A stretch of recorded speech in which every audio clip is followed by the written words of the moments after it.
만무방 김유정. 산골의 가을은 무르 녹았다. 아름드린 노송은 삑삑이 늘어 박혔다. 무거운 송락을 머리에 쓰고 건들건들 세세히 끼인 도토리, 벗, 돌배, 갈립들은 울긋불긋. 잔디를 적시며 맑은 샘이 쫄쫄거린다. 산토끼 두 놈은 한가로이 마주 앉아 그물을 할짝거리고 이따금 정신이 나는 듯 가랑잎은 부수수하고 떨린다. 산산한 산들바람, 귀여운 들국화는 그 품에 새뜻새뜻 넘논다. 흙내와 함께 향긋한 당김이 코를 찌른다. 요놈은 쌀이버섯, 요놈은 잎썩은내, 또 요놈은 송이. 아니, 가시넝쿨 속에 숨은 박하풀 냄새로군.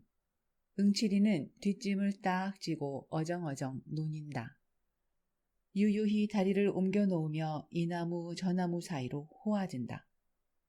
코는 공중에서 벌렸다 오므렸다 연신 이러며 훅훅 구붓한 한 송목 밑에 이르자 그는 발을 멈춘다. 이번에는 지면에 코를 바짝 갖다 대고 한 바퀴 빙 나물 끼고 돌았다. 아하, 요놈이로군. 썩은 솔잎에 덮이어 흙이 봉곳이 돋아올랐다. 그는 손가락을 꾸짖으며 정성스레 살살 헤쳐본다. 과연 귀여운 송이, 망할 녀석, 조금만 더 나오지. 그걸 뚝 따들고 뒷짐을 지고 다시 어슬렁어슬렁.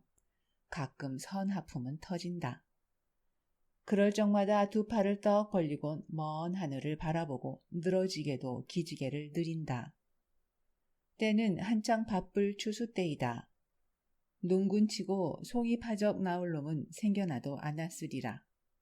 하나 그는 꼭 해야만 할 일이 없었다 싶으면 하고 말면 말고 그저 그뿐. 그러하면은 먹을 것이 덜어 있느냐면 있기는커녕 부쳐 먹을 농토조차 없는 계집도 없고 자식도 없고 방은 있다고 해야 남의 겹방이요 잠은 새우잠이요. 하지만 오늘 아침만 해도 한 친구가 찾아와서 별을 털 텐데 일 좀 와 해달라는 걸 마다하였다. 몇 푼 바람에 그까짓 걸 누가 하느냐 보다는 송이가 좋았다. 왜냐하면 이 땅 삼천리 강산에 늘여놓인 곡식이 말짱 네 것이람.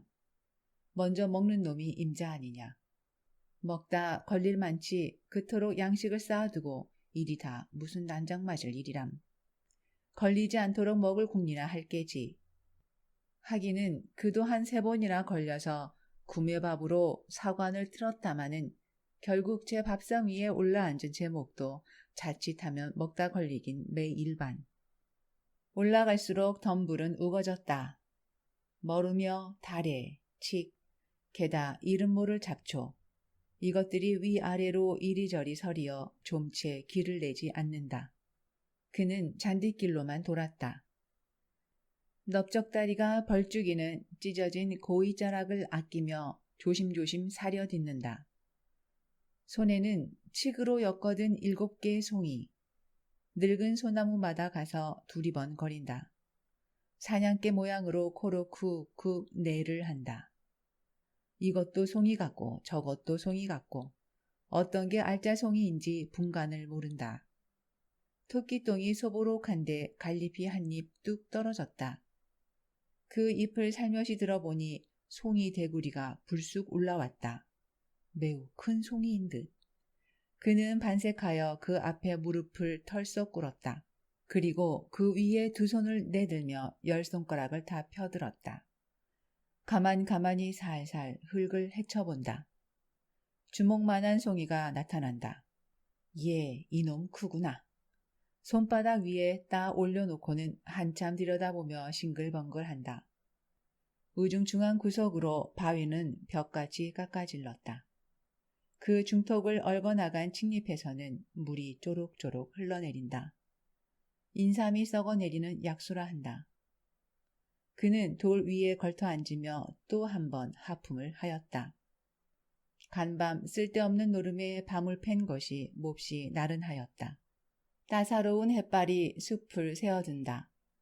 다람쥐가 솔방울을 떨어치며 어여쁜 할미새는 앞에서 알싱거리고 독리에서는 타작을 하느라고 와글거린다.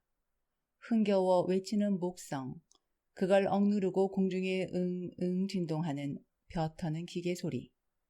맞은편 산속에서 어린 목동들의 노래는 처량히 울려온다. 산속에 묻힌 마을의 전경을 멀리 바라보다가 그는 눈을 찌긋하며 다시 한번 하품을 뽑는다. 이 웬 놈의 하품일까? 생각해보니 어제 저녁부터 여태껏 창자가 골렸던 것이다. 불현듯 송이꾸러미에서 그중 크고 먹음직한 놈을 하나 뽑아 들었다. 응치리는 그 송이를 물에 썩썩 비벼서는 떡 벌어진 대구리부터 걸상스레 덥석 물어 떼었다. 그리고 넙죽한 입이 움질움질 씹는다. 혀가 녹을 듯이 만질만질하고 향기로운 그 맛. 이렇게 훌륭한 놈을 입맛만 다시고 못 먹다니. 문득 옛 추억이 혀끝에 뱅뱅 돈다. 이 놈을 맛보는 것도 참 근자의 일이다. 간불생심이지 어디 냄새나 똑똑히 맡아보리. 산속으로 쏘다니다 백판 못 따기도 하려니와 더러 딴다는 놈은 행여 상할까봐 손도 못 대게 하고 집에 내려다 묻고 하는 것이다. 그러나 요행이 한 꾸러미 차면 금시로 장에 가져다 판다. 이틀 사흘씩 공들인 거로되 잘하면 40전, 못 받으면 25전. 저녁거리를 기다리는 아내를 생각하며 좁쌀 서너 대를 손에 사들고 어두운 고개를 터덜터덜 올라가는 건 좋으나 이 신세를 뭐에 쓰나 하고 보면 을푼양곡기가 짝이 없겠고 이까짓 걸 못 먹어. 그래, 홧김에 또 한 놈을 뽑아들고 이번엔 물에 흙도 씻을 새 없이 그대로 텁석거린다. 그러나 다른 놈들도 별 수 없으렸다. 이 산골이 송이의 본 고향이로되 아마 1년에 한 개조차 먹는 놈이 드물리라. 썩어진 두상들. 그는 폭넓은 얼굴을 일그러뜨리며 남이나 들으란 듯이 이렇게 비웃는다. 썩었다 함은 대생겼다.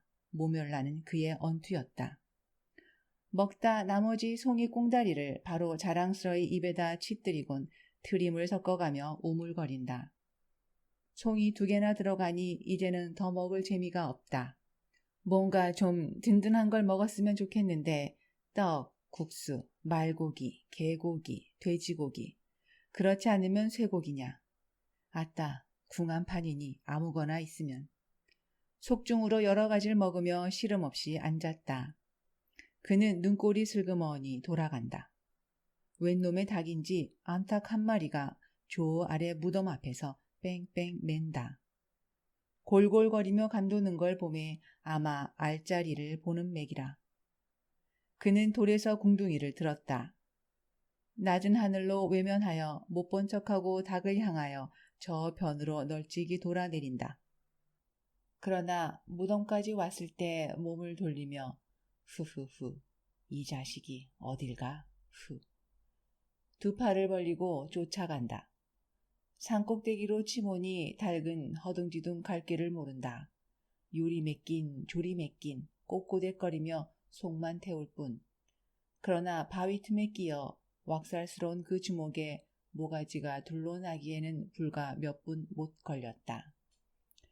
그는 으슥한 숲속으로 찾아들었다.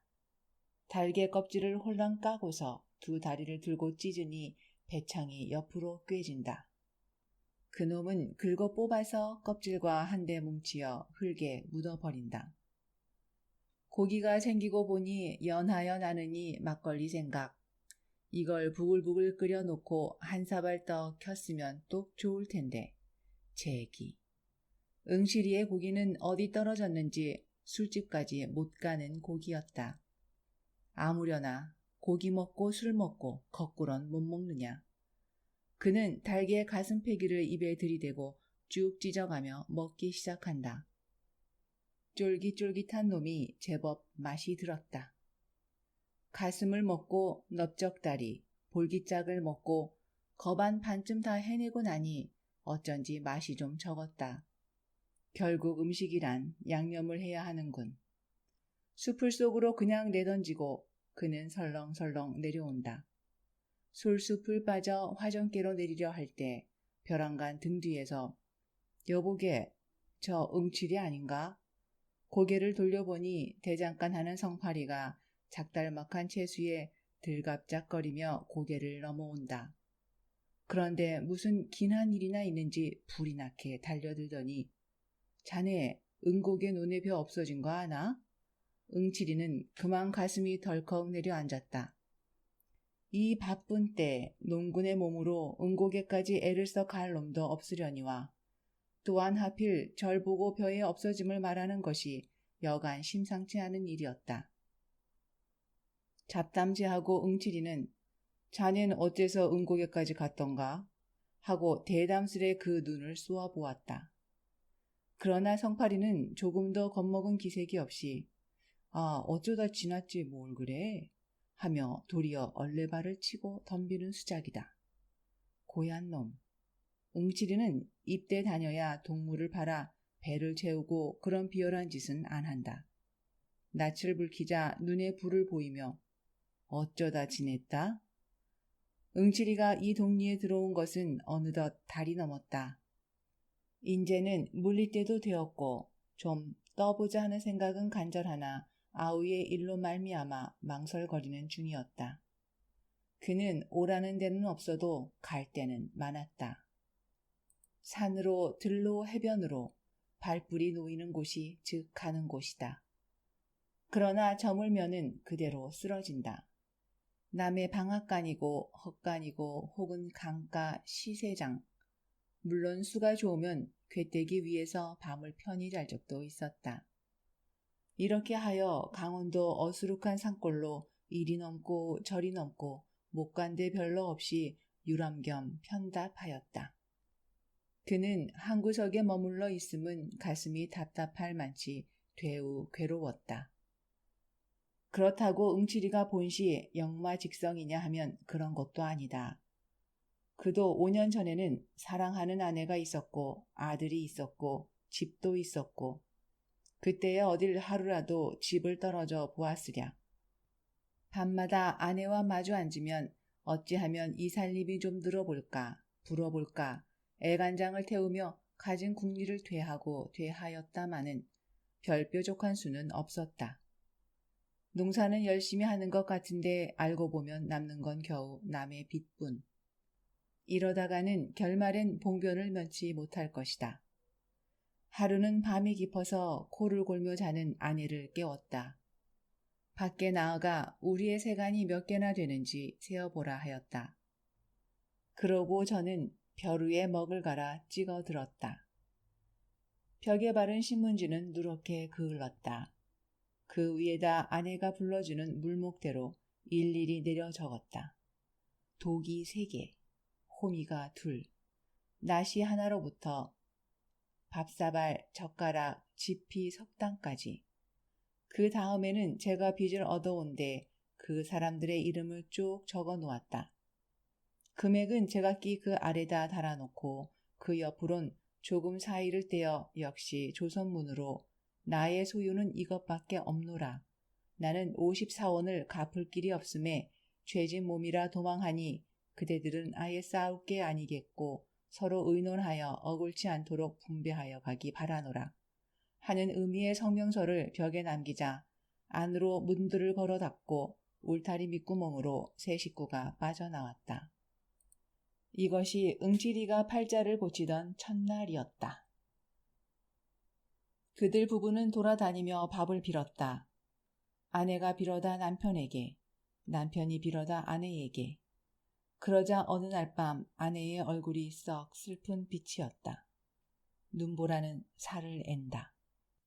다 쓰러져가는 물방앗간 한 구석에서 섬을 두르고 어린애에게 젖을 먹이며 떨고 있더니 여보게유 하고 고개를 돌린다. 왜 하니까 그 말이 이러다간 우리도 고생일 뿐더러 첫째 어린애를 잡겠수. 그러니 서로 갈립시다. 하는 것이다. 하긴 그럴 법한 말이다. 쥐뿔도 없는 것들이 붙어 다닌댔자 별 수는 없다. 그보다는 서로 갈리어 제 맘대로 빌어먹는 것이 오히려 같든하리라. 그는 선뜻 응하였다. 아내의 말대로 개가를 해가서 젖먹이나 잘 키우고 몸성이 있으면 혹 연분이 다 다시 만날지도 모르니깐. 마지막으로 아내와 같이 땅바닥에서 나란히 누워 하룻밤을 새고 나서 날이 환해지자 그는 툭툭 털고 일어섰다. 매 팔자란 응치리의 팔자이겠다. 그는 버젓이 개트림으로 길을 걸어야 걸릴 것은 하나도 없다. 논멜 걱정도, 호포 바칠 걱정도, 빚 갚을 걱정, 아내 걱정 또는 굶을 걱정도. 호동 가라니 털고 나서니 팔자 중에는 아주 상팔자다. 먹고만 싶으면 돼지구, 닭이구, 개구 언제나 옆을 떠날 새 없겠지. 그리고 돈도. 그러나 주제소는 그를 노려보았다. 툭 하면 오라가라 하는데 학질이었다. 어느 동리고 가 있다가 불행히 일만 나면 누구보다도 그부터 붙들려 간다. 왜냐하면 그는 전과 사범이었다. 처음에는 도박으로, 다음엔 절도로, 또 고다음에는 절도로. 그러나 이번 멀리 아우를 방문함은 생활이 궁하여 근대로 왔다거나 혹은 일을 해보러 온 것은 결코 아니었다. 혈족이라곤 단 하나의 동생이요. 또한 오래 못 본지라 때없이 그리웠다. 그래 모처럼 찾아온 것이 뜻밖의 덜컥 이를 만났다. 지금까지 논의 벼가 서 있다면 그것은 성한 사람의 짓이라 안 할 것이다. 응호는 응곡의 논의 벼를 여태 베지 않았다. 물론 응호가 배워야 할 것이다. 누가 듣던지 그형 응치리를 먼저 의심하리라.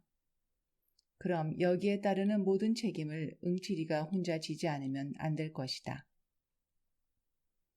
응호는 진실한 농군이었다. 나이 31로 무던히 철났다 하고 동리에서 쳐주는 모범 청년이었다. 그런데 벼를 베지 않는다. 남은 다들 걷어들였고 털기까지 하련만 그는 벨 생각조차 않는 것이다. 지주라든 혹은 그에게 장리를 놓은 김찬판이든 뻔질나게 찾아와 벼를 베라 독촉하였다. 얼른 털어서 낼 건 내야지 하면 그 대답은 계집이 죽게 됐는데 벼는 다 뭐지유? 하고 한결같이 내뱉는 소리뿐이었다. 응호의 아내가 지금 기지사경임에 틈은 없었다 하더라도 돈이 놀아서 약을 못 쓰는 이 판이니 진시 벼라도 털어야 할 것이다. 그러면 왜 안 털었던가? 그것은 작년 응호와 같이 지주문전에서 타작을 하던 친구라면 묻지는 않으리라. 한 해 동안 애를 조리며 호자식 모양으로 알뜰히 가꾸던 그 벼를 걷어들임은 기쁨에 틀림없었다. 꼭두 새벽부터 앳앳하며 괴로움을 모른다.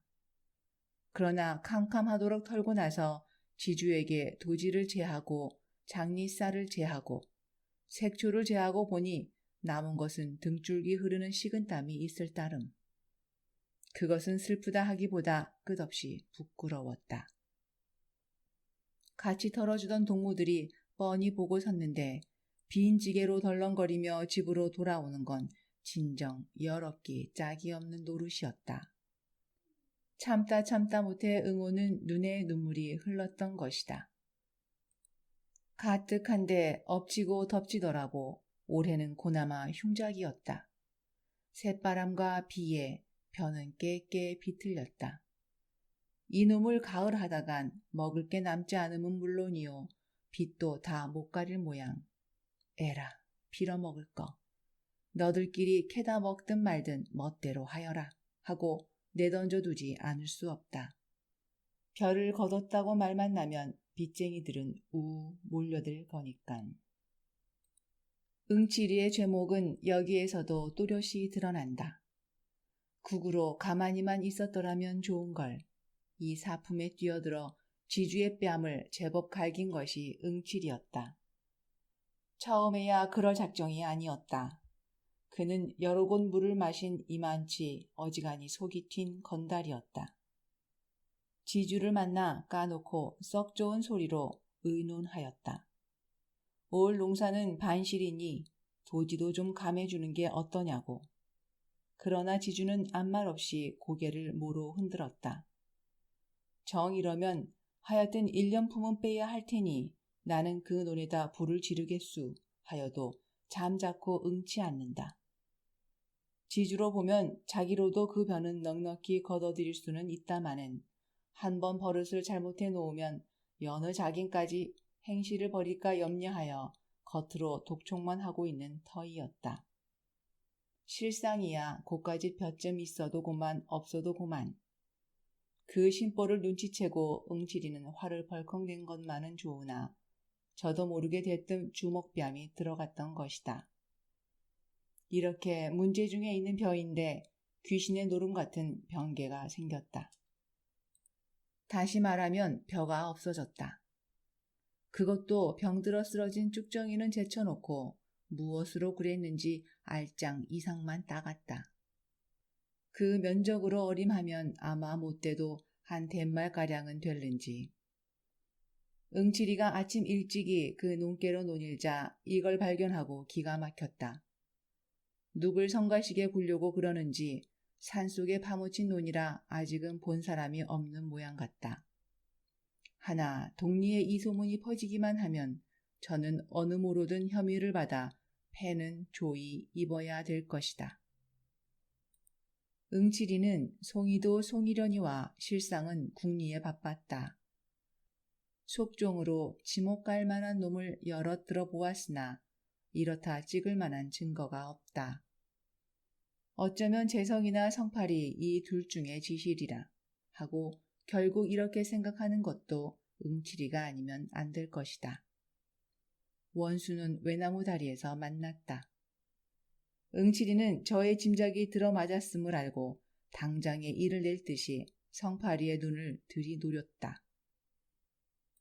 성팔이는 신이 나서 떠들다가 그 눈총에 어이가 질려서 고만 벙벙하였다.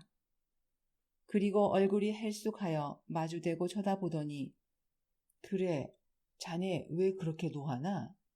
지내다 보니까 그렇길래 이를테면 자네 보고 얘기지 뭐 하고 뒷갈막을 못하여 우물쭈물한다. 노하긴 누가 노해.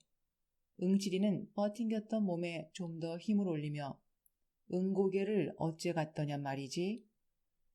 놀러 갔다 오는 길인데 우연히 놀러 갔다. 거기가 노는 덴가? 글쎄 그렇게까지 물을 게 뭔가. 난 응곡이 아니라 서울은 못 갈 사람인가? 하다가 성팔이는 속이 타는지 코로 후웅 하고 날숨을 길게 뽑는다. 이렇게 나오는 데는 더 물을 필요가 없었다. 성팔이란 놈도 여간내기가 아니요. 구장내 소틴가 뭔가 떼다 먹고 한번 다녀온 놈이었다. 많이 사귀지는 못했으나 독립형판이 그놈과 같이 다니다가는 엉뚱한 일 만난다 한다. 이번에 응칠이 저 역시 그 섭수에 걸렸음을 알고 그야 응고개라고 못 갈 리 없을 테 하고 한번 엇먹다. 그러나 자네도 알다시피 거 어디야. 거기 바로 길이 있다든지 사람 사는 동리라면 혹 모른다 하지만은 성한 사람이야 응고개에 뭘 먹으러 가나. 그렇지 자네야 심심하니까 하고 앞을 꽉 눌러 등을 떠본다. 여기에는 대답 없고 성팔이는 덤덤히 쳐다만 본다. 무엇을 생각했는가 한참 있더니 호주머니에서 단풍갑을 꺼낸다. 우선 제가 한 개를 물고 또 하나를 뽑아 내대며 벌련 하나 피우게 매우 듬직한 낯을 해 보인다. 이놈이 이의 밝기가 몹시 밝은 성팔이다. 턱없이 권련 하나라도 선심을 쓸 권자가 아니리라. 생각은 하였으나 그렇다고 얘까지 부르대는 건 도리어 저의 처지가 불리하다. 그것은 짜장 그 손에 넘는 짓이니 웬 권련은 이래 하고 슬쩍 눈치며 성냥 있겠나? 일부러 불까지 그어대게 하였다. 응칠이에게 액을 떠넘겨 이용하려는 그 야심을 생각하면 곧 달려들어 다리를 꺾어놔야 오를 것이다. 그러나 이 마당에 떠들어대고 보면 저는 드러누워 침뱉기. 결국 도적은 뒤로 잡지 앞에서 어르는 법이 아니다. 동리에 소문 퍼질 것만 두려워하며 여보게 자네가 했건 내가 했건간 하고 과연 정다이 그 등을 툭 치고 나서 우리 둘만 알고 동리의 말을 내지 말게 하다가 성파리가 이 말에 되우 놀라며 눈을 말똥말똥 뜨니 그까지 볕좀 먹으면 어떤가 하고 껄껄 웃어버린다. 성파리는 한굽 접히어 말문이 메었는지 얼떨하여 입맛만 다신다. 아이의 말은 내지 말게. 응 알지? 하고 다시 다질 때에야 겨우 주저주저 입을 열며 내야 무슨 말을 내겠나 하고 조금 사이를 떼어 또 내야 무슨 말을 그건 염려 말게 하더니 비실비실 몸을 돌리어 저 갈 길을 내걷는다. 그러나 저 앞 고개까지 가는 동안에 2번이나 돌아다 보며 이쪽을 살피고 한 것만은 사실이다. 응칠이는 그 꼴을 이윽게 바라보고 입안으로 죽일 놈 하였다. 아무리 도적이라도 같은 동료에게 제 죄를 넘겨 씌우려 함은 도저히 의리가 아니다. 그건 그렇다 치고 응오가 더 딱하지 않은가.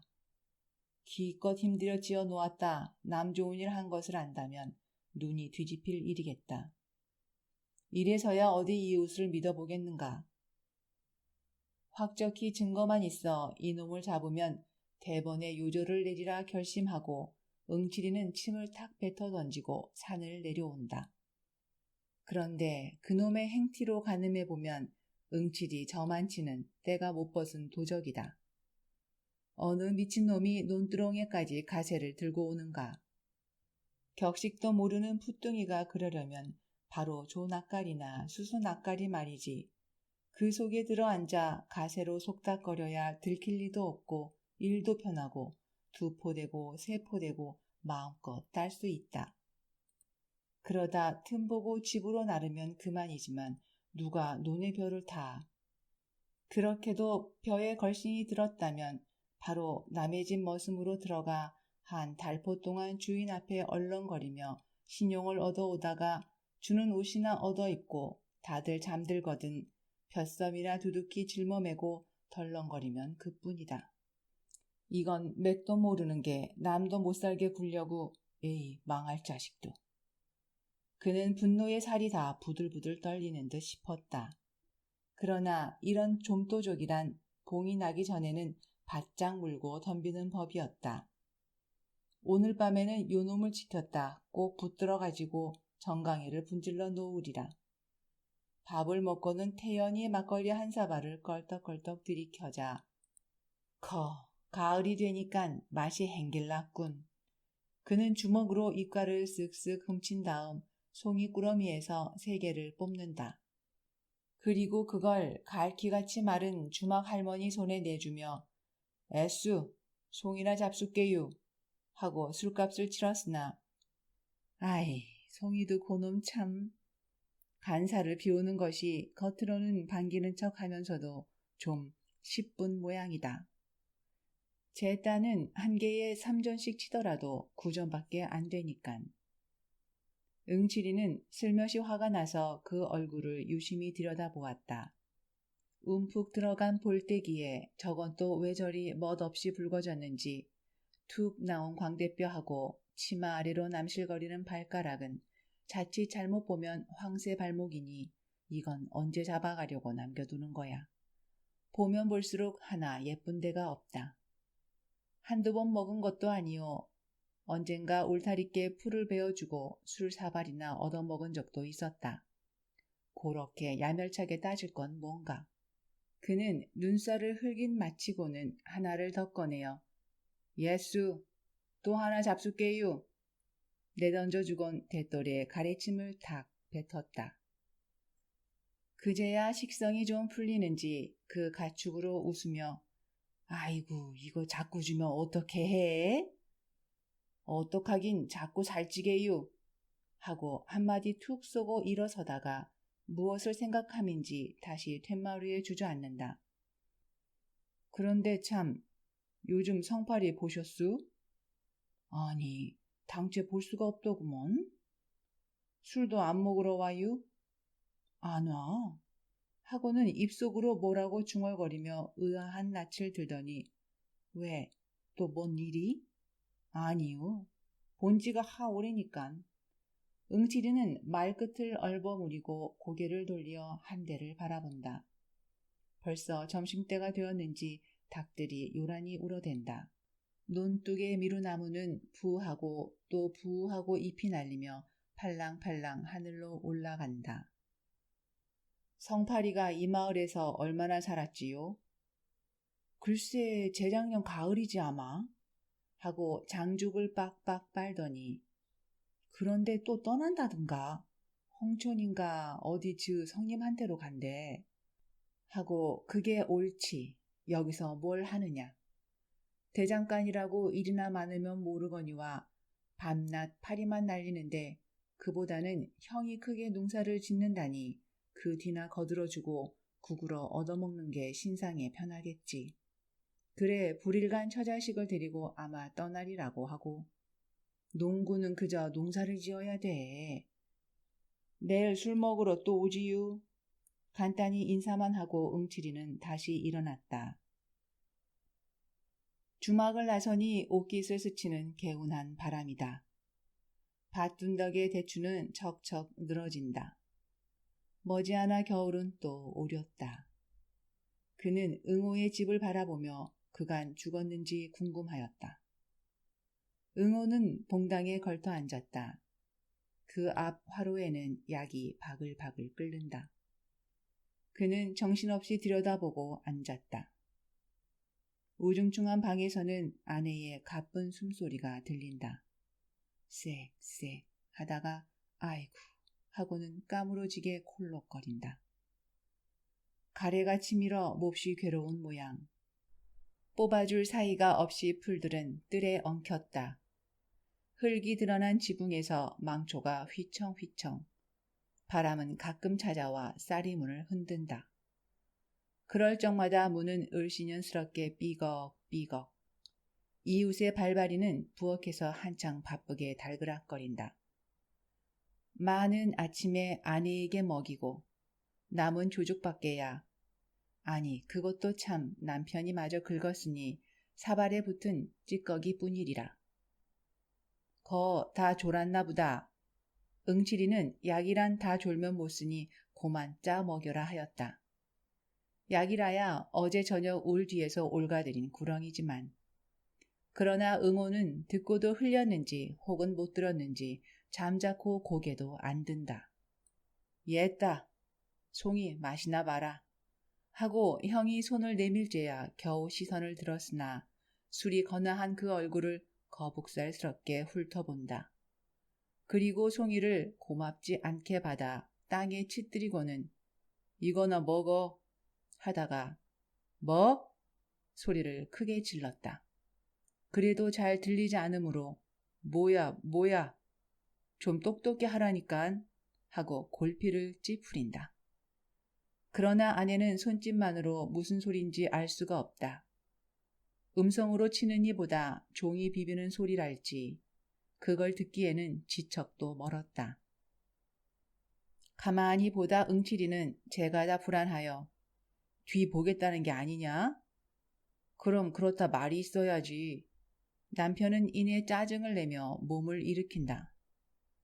병약한 아내의 음성이 날로 변하여 감을 시방 안 것도 아니련만 그는 방바닥에 늘어져 꼬치꼬치 마른 반송장을 조심히 일으키어 등에 업었다.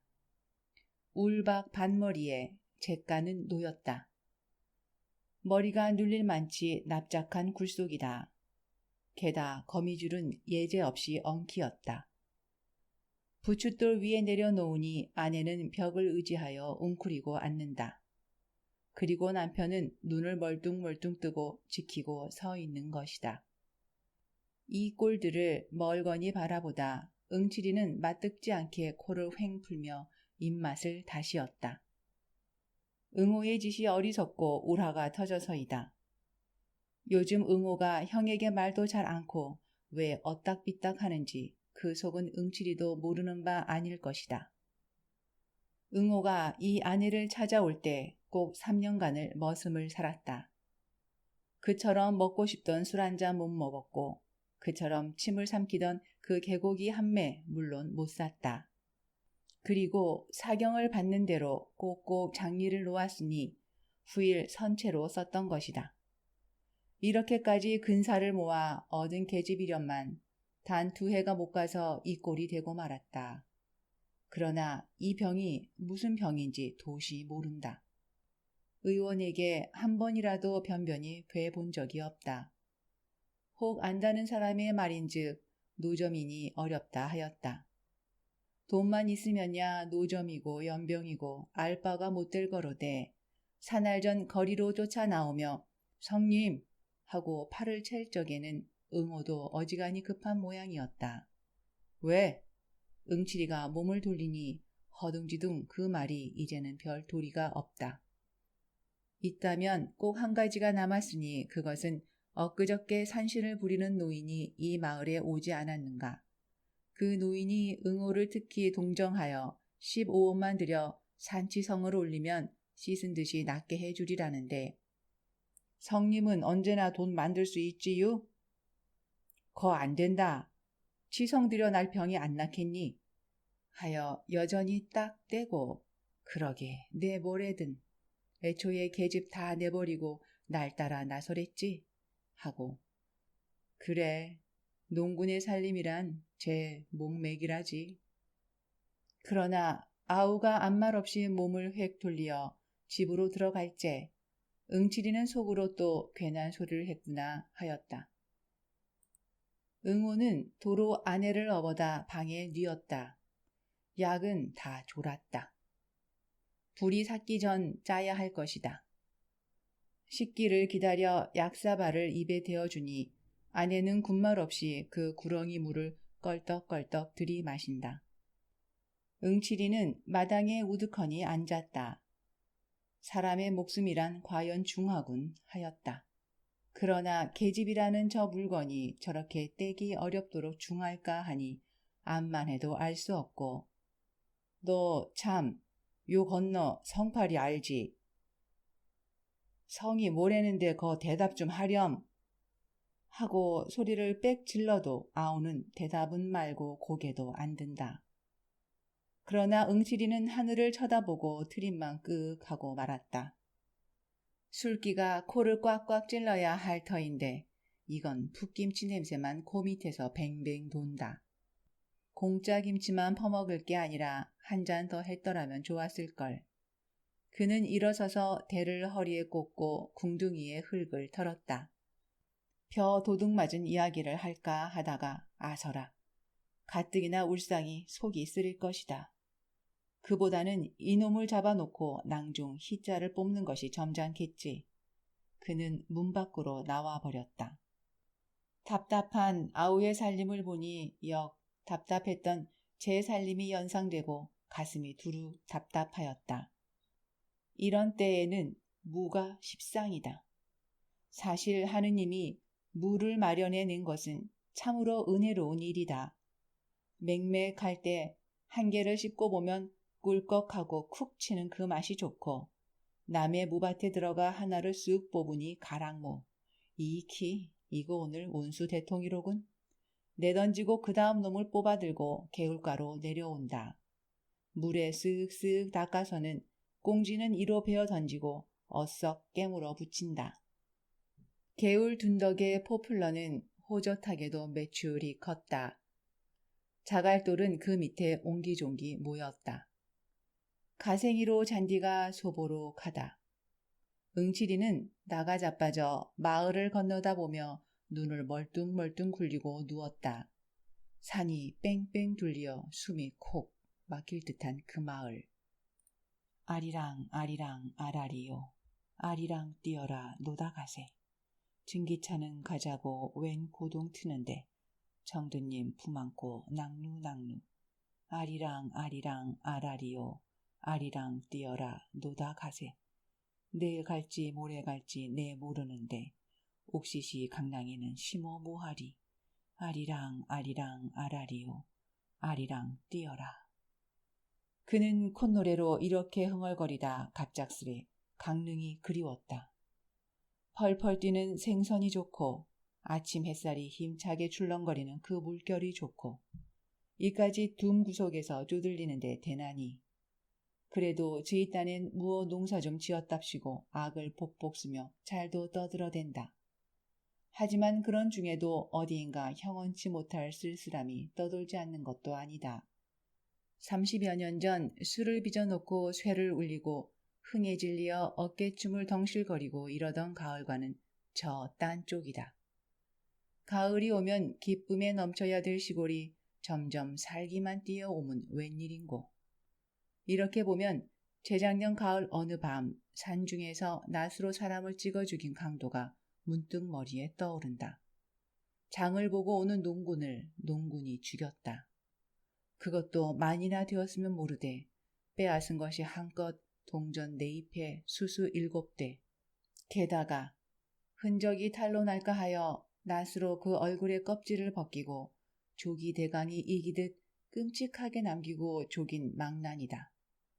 흉악한 자식. 그 알량한 돈 사전에 나 같으면 가여워 덧돈을 주고라도 왔으리라. 이번 놈은 그따위 각다기가 아닐는지 할 때 찬 김과 아울러 치미는 소름에 머리끝이 다 쭈뼛하였다. 그간 아우의 농사를 대신 돌봐주기에 이럭저럭 날이 늦었다. 오늘 밤에는 이놈의 다리를 꺾어놓고 내일쯤은 봐서 설렁설렁 뜨는 것이 옳은 일이겠다. 이 산을 넘을까 저 산을 넘을까 주저거리며 속으로 점을 치다가 슬그머니 코를 골아 올린다. 밤이 내리니 만물은 고요히 잠이 든다. 검푸른 하늘에 산봉우리는 울퉁불퉁 물결을 치고 흐릿한 눈으로 별은 떴다. 그러다 구름대가 몰려 닥치면 깜깜한 절벽이 된다. 또한 마을 한복판에는 거친 바람이 오락가락 쓸쓸히 둥글고 이따금 코를 찌르는 후련한 산사내음. 북쪽 산밑 미루나무에 쌓여 주막이 있는데 유달리 불이 반짝인다. 노새 젊어서 노새. 노랫소리는 나직나직 한산이 흘러온다. 아마 별을 뒷심대고 외상일이라. 응칠이는 잠자코 벌떡 일어나 바깥으로 나섰다. 그리고 다 나와서야 그 집 친구에게 눈치를 안 채이도록 네 잠깐 다녀옴세. 어딜 가나? 친구는 웬 영문을 몰라서 뻔히 쳐다보다 밤이 이렇게 늦었으니 나갈 생각 말고 어여 이리 들어와 자라 하였다. 기껏 둘이 앉아서 개코 쥐코 떠들다가 갑자기 일어서니까 꽤 이상한 모양이었다. 건넌 마을 가 담배 한 봉 사올라고. 담배 여 있는데 또 사 뭐하나? 친구는 호주머니에서 굳이 연봉을 꺼내어 손에 들어 보이더니 이리 들어와 섬이나 좀 쳐주게. 아, 참, 깜빡. 하고 응치리는 미안스러운 낯으로 뒤통수를 극적극적한다. 하기는 섬을 좀 쳐달라고 며칠째 당부하는 걸 노름에 몸이 팔려 그만 잊고 했던 것이다. 먹고 자고 이렇게 신세를 지면서 이건 썩 안 됐다 생각은 했지만 네, 곧 다녀올 걸 뭐. 어정쩡하게 한마디 남기곤 그 집을 뒤에 남긴다. 그러나 이 친구는 그럼 곧 다녀오게 하고 때를 재우치는 법은 없었다. 언제나 여일같이 그럼 잘 다녀오게 이렇게 그 신상만 편하기를 비는 것이다. 응칠이는 모든 사람이 저에게 그 어떤 경의를 갖고 대하는 것을 가끔 느끼고 어깨가 으쓱거린다. 백판 모르는 사람도 데리고 앉아서 몇 번 말만 좀 하면 대뜸 구부러진다. 그렇게 장한 것인지 그 일을 하다가 그 일이라야 도적질이지만 들어가 욕보던 이야기를 하면 그들은 눈을 커다랗게 뜨고 아이고 그걸 어떻게 당하셨수? 하고 저기 놀라면서도 그래 그 돈은 어떻겠수? 또 그럴 생각이 납디까요? 참, 우리 같은 농군에 되면 호강살이유 하고들 한편 썩 부러운 모양이었다. 저들도 그와 같이 진탕 먹고 살고는 싶으나 주변 없어 못하는 그 울분에서 그런 이야기만 들어도 다소 위안이 되는 것이다. 응칠이는 이걸 잘 알고 그 누구를 논에다 거꾸로 박아놓고 달아나다가 붙들리어 경치던 이야기를 부지런히 하며 자네들은 안정 멀었네 멀었어 하고 흰 소리를 치면 그들은 옳다는 뜻이겠지. 묵묵히 고개만 껐덕껐덕하며 속없이 술을 사주고 담배를 사주고 하는 것이다. 그런데 이번 별을 훔쳐간 놈은 응칠이를 마구 넘보는 모양 같다. 이렇게 생각하면 응칠이는 더욱 괘씸하였다. 그는 물풀에 몽둥이를 벗삼아 논두끼를 실러서 산으로 올라간다. 이슥한 금음칠야. 길은 어둡고 흐릿한 언저리만 눈앞에 아물거린다. 그 논까지 칠마장은 느긋하리라. 이 마을을 벗어나는 어기에 고개 하나를 넘는다. 또 하나를 넘는다. 그러면 그 다음 고개와 고개 사이에 수목이 울창한 산중턱을 비겨대고 몇마지기의 논이 놓였다. 응호의 논은 그 중에 하나이었다. 길에서 썩 들어앉은 곳이라 잘 보이지도 않는다. 동리에 그런 소문이 안 났을 때에는 천행으로 본 놈이 없을 것이나 반드시 성파리의 성행임에는 응칠이는 공동묘지의 첫 고개를 넘었다. 그리고 다음 고개의 마루턱을 올라섰을 때 다리가 주춤하였다. 저 왼편 높은 산 고랑에서 불이 반짝하다 꺼진다. 짐승불로는 너무 흐리고 아하, 이놈들이 또 왔군. 그는 가던 길을 옆으로 세웠다. 더듬더듬 나뭇가지를 짚으며 큰 산으로 올라간다. 바위는 미끄러져 내리며 발등을 찢는다. 딸기 가시에 종아리는 따갑고 엉금엉금 기어서 바위를 끼고 감돈다. 산. 거반 꼭대기에 바위와 바위가 어깨를 겹고 움쑥 들어간 굴이 있다. 풀들은 뻗치어 굴문을 막는다. 그 속에 돌아 앉아서 5놈이 머리를 맞대고 수군거린다. 불빛이 셀까 염려다. 난포불을 얕이 달아놓고 몸들을 바싹바싹 여미어 가리운다. 어서 후딱후딱 쳐. 갑갑해서 원. 이번엔 누가 빠지나? 이 사람이지 뭘 그래. 다시 섞어. 어서 이따위 수작이야. 하고 한 놈이 골을 내고 화투를 빼앗아 제 손으로 섞다가 깜짝 놀란다. 그리고 버썩대드는 응칠이를 벙벙히 쳐다보며 얼뚤한다. 그들은 응칠이가 오는 것을 왕고척이 싫어하는 눈치였다. 이런 애송이 노름판인데 응칠이를 들였다가는 맥을 못 쓸 것이다. 속으로는 되우 꺼렸지만은 그렇다고 응칠이의 비위를 건드림은 더욱 좋지 못하므로 아, 응칠인가? 어서 들어오게 하고 선웃음을 치는 놈에 난 올 듯하기에 자넬 기다렸지 하며 어수대는 놈. 하여튼 한캐 떠보세. 이놈들은 손을 잡아들이며 썩들 환영이었다. 응칠이는 그 속으로 들어서며 무서운 눈으로 좌중을 한번 훑어보았다. 그런데 재성이도 그 틈에 끼어 있는 것이 아닌가. 사날 전만 해도 응칠이더러 먹을 양식이 없으니 돈 좀 취하라던 놈이 의심이 불썩 일었다. 도둑이란 흔히 이런 노름판에서 씨가 퍼진다. 그 옆으로 기호도 앉았다. 이놈은 며칠 전 제 계집을 팔았다. 그 돈으로 영동 가서 장사를 하겠다던 놈이 노름을 왔다. 객관 주제에 딸 듯 싶은가? 하나는 용구. 농사인 힘 안 쓰고 노름에 몸이 달았다. 시키는 부역도 안 나온다고 동리에서 손도를 맞은 놈이다. 그리고 남의 집 머슴 녀석. 뽐을 내고 멋없이 점잔을 피우는 중늙은이 상투쟁이. 이 물건은 어디서 날아왔는지 보지도 못하던 놈이다. 채, 이것들이 뭘 한다고. 응칠이는 기호의 등을 꾹 찔러가지고 밖으로 나왔다. 외딴 곳으로 데리고 와서 자네 돈 좀 없겠나? 하고 돌아서다가 웬걸 돈이 어디? 눈치만 남고 얼음얼음하니 아내와 갈렸다지. 그 돈 다 뭐 했나? 아, 이 사람아, 빚 갚았지. 기우는 눈을 내리깔며 매우 거북한 모양이다. 오른편 엄지로 한 코를 막고 흥 하고 내뽑더니 이번 빚에 졸리어 죽을 뻔했네 하고 묻지 않는 발뺌까지 얹어서 설대로 등허리를 극죽극죽한다.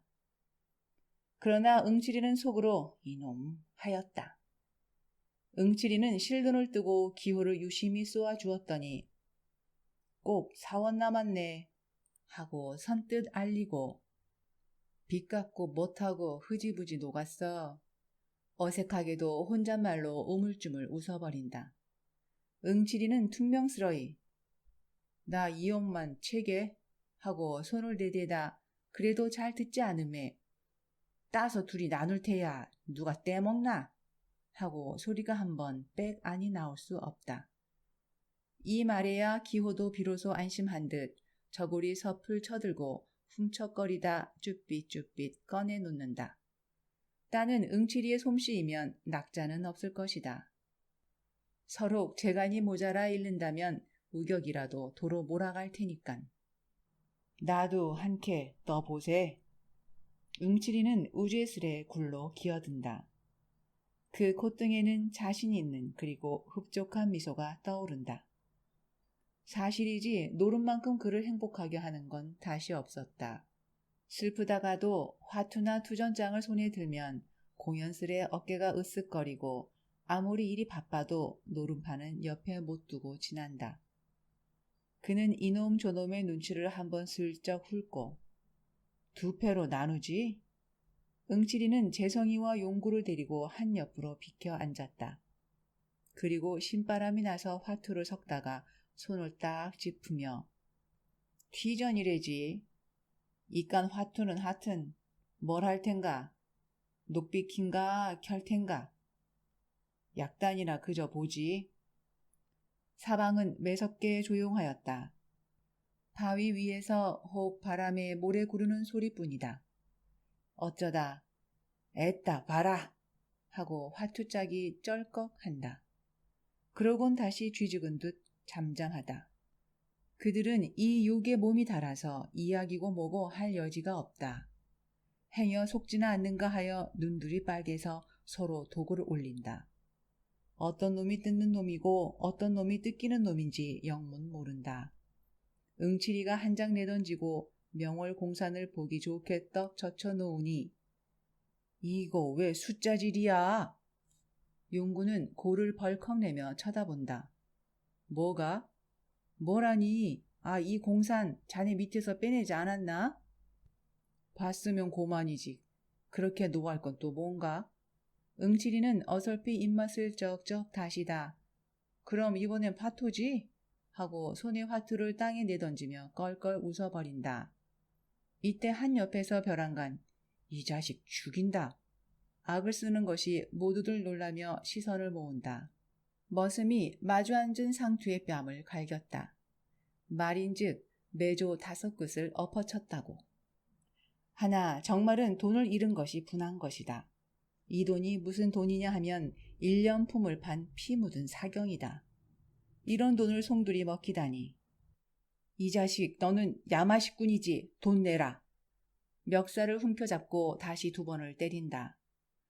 이놈이 왜 이러누. 어른을 몰라보고. 상투는 책상 다리를 잡숫고 허리를 쓱 펴더니 점잖이 호령한다. 자식벌 되는 놈에게 뺨을 맞는 건 말이 좀 덜 된다. 약이 올라서 곧 이를 칠 듯이 엉덩이를 번쩍 들었으나 그러나 그대로 주저앉고 말았다. 악에 바친 놈을 건드렸다가는 결국 이쪽이 손해다. 더럽단 듯이 허허 웃고 버릇없는 놈 다 받고 하고 꾸짖은 것은 잘 됐으나 기어이 어이쿠 하고 그 자리에 푹 엎어진다. 이마가 터져서 피가 흘렀다. 어느 틈엔가 돌멩이가 날아와 이마의 가죽을 터뜨린 것이다. 응칠이는 싱글거리며 굴을 나섰다. 공연스레 쑥스럽게 일이나 벌어지면 성가신 노릇이다. 그리고 돈 100이나 될 줄 알았더니 다 봐야 한 40원 될까 말까. 그걸 바라고 어느 놈이 앉았는가. 그가 딴 것은 본 미천을 알라 9원하고 80전이다. 기호에게 5원을 내주고 자, 반이 넘네. 자네 계집 잃고 돈 잃고 호강이겠네. 농담으로 비웃어 던지고는 숲속으로 설렁설렁 내려온다. 여보게, 자네에게 청이 있네. 재성이 목이 말라서 바득바득 따라온다. 그 청이란 묻지 않아도 알 수 있었다. 저에게 돈을 다 빼앗기곤 구문이겠지. 시치미를 딱 떼고 나 갈 길만 걷는다. 여보게 응칠이 내 말 좀 들어.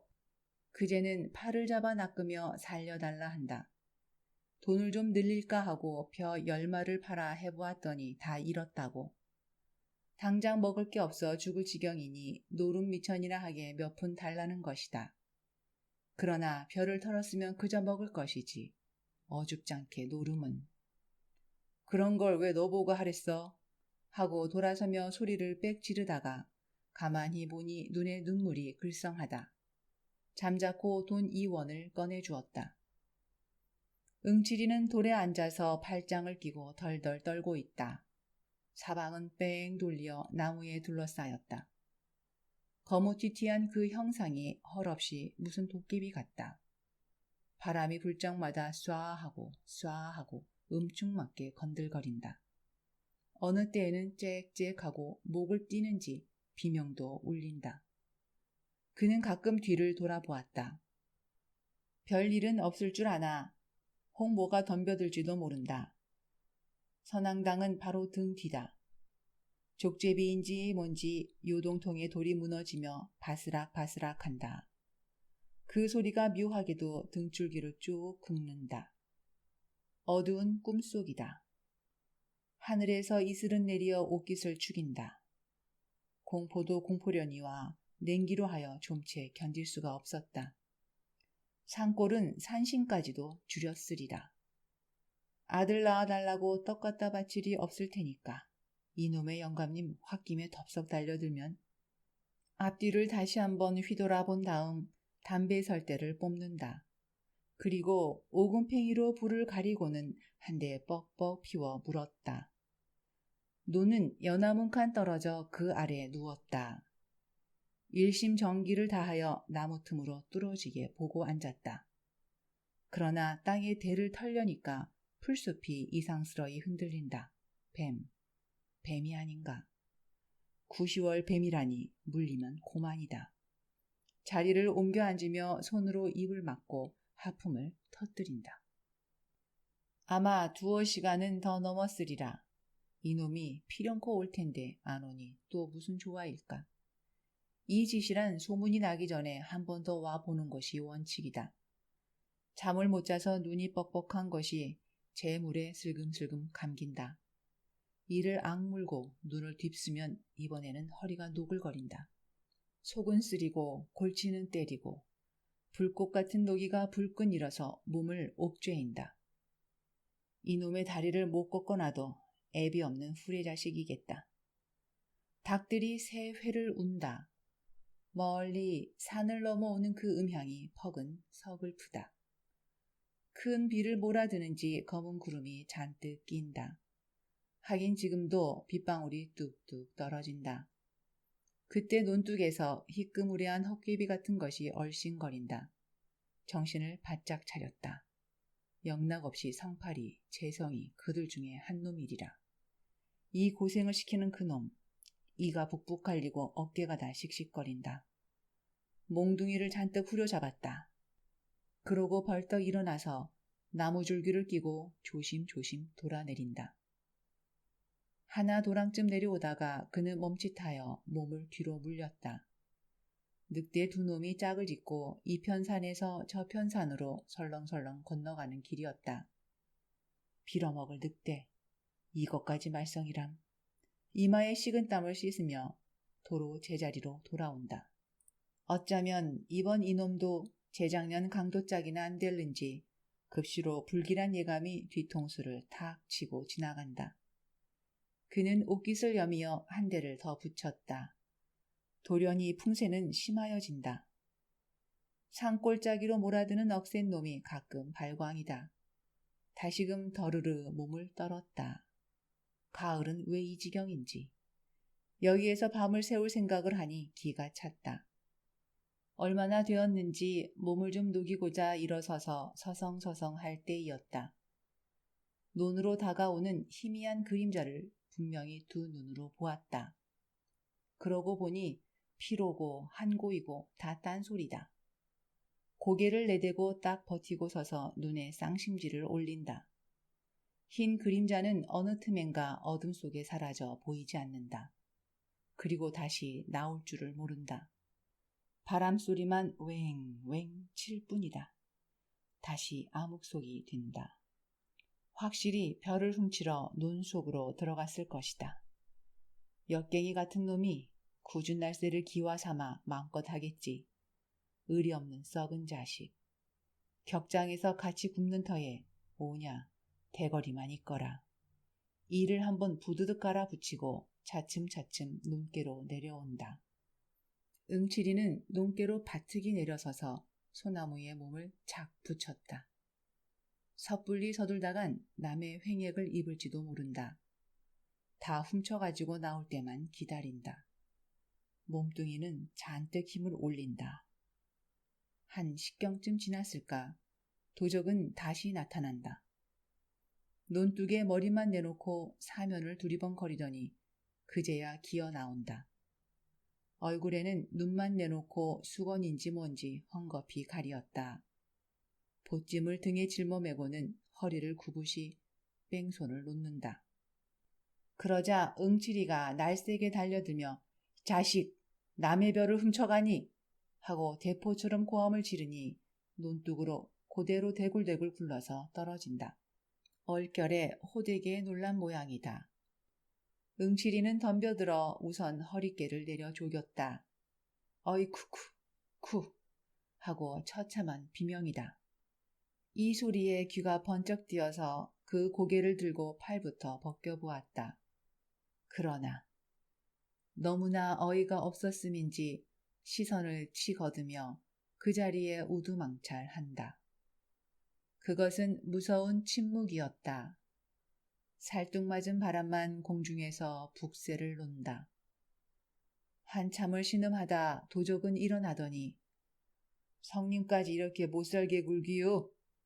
제법 눈을 부라리며 몸을 획 돌린다. 그리고 느끼며 울음이 복받친다. 보찜도 내버린 채 내 건 내가 먹는데 누가 뭐래 하고 대퉁스러이 내뱉고는 비틀비틀 논 저쪽으로 없어진다. 형은 너무 꿈속 같아서 멍하니 섰을 뿐이다. 그러다 얼마 지나서 한 손으로 그 보찜을 들어본다. 가뿐하니 끽 말가옷이나 될는지. 이까짓 걸 요렇게까지 해가려는 그 심정은 실로 알 수 없다. 별을 논에다 도로 털어버렸다. 그리고 아내의 치마이겠지. 검은 보자기를 척척해서 들었다. 내 걸 내가 먹는다. 그야 이를 말이랴. 허나 내 걸 내가 훔쳐야 할 그 운명도 얄궂거니와 형을 배반하고 이 짓을 벌인 아우도 아우렸다. 에이 고얀 놈 할제 볼을 적시는 것은 눈물이다. 그는 주먹으로 눈물을 쓱 비비고 머리에 번쩍 떠오르는 것이 있으니 두레두레한 황소의 눈깔. 시오리를 남쪽 산으로 들어가면 어느 집 바깥들에 밤마다 늘 매여있는 투실투실한 그 황소. 아무렇게 따지든 70원은 갈 데 없으리라. 그는 불이 나게 아우의 뒤를 밟았다. 공동묘지까지 거번 왔을 때에야 가까스로 만났다. 아우의 등을 탁 치며 예, 좋은 수 있다. 내 원대로 돈을 해줄게. 나하고 잠깐 다녀오자. 씩씩한 어조로 기쁘도록 달랬다. 그러나 아우는 입 하나 열려 하지 않고 그대로 실쭉하였다. 뿐만 아니라 어깨 위에 올려놓은 형의 손을 부질없단 듯이 몸으로 털어버린다. 그리고 삑 달아난다. 이걸 보니 엄청나고 기가 콱 막히었다. 이놈아 하고 악에 바치어 명색이 성이라며 대뜸 몽둥이를 들어 그 볼기짝을 후려 갈겼다. 아우는 모로 몸을 꺾더니 신압으로 찌그러진다. 뒤미쳐 앞 정강이를 때리고 등을 팼다. 일어나지 못할 만치 매는 내리었다. 체면을 불구하고 땅에 엎드려 엉엉 울도록 매는 내리었다. 홧김에 하긴 했으되 그 꼴을 보니 또한 마음이 편할 수 없다. 침을 퇴 뱉어 던지곤 팔자 드신 놈이 그저 그렇지 별 수 있나. 쓰러진 아우를 일으키어 등에 업고 일어섰다. 언제나 철이 날는지 딱한 일이었다. 속 썩는 한숨을 후 하고 내뿜는다. 그리고 어청어청 고개를 묵묵히 내려온다.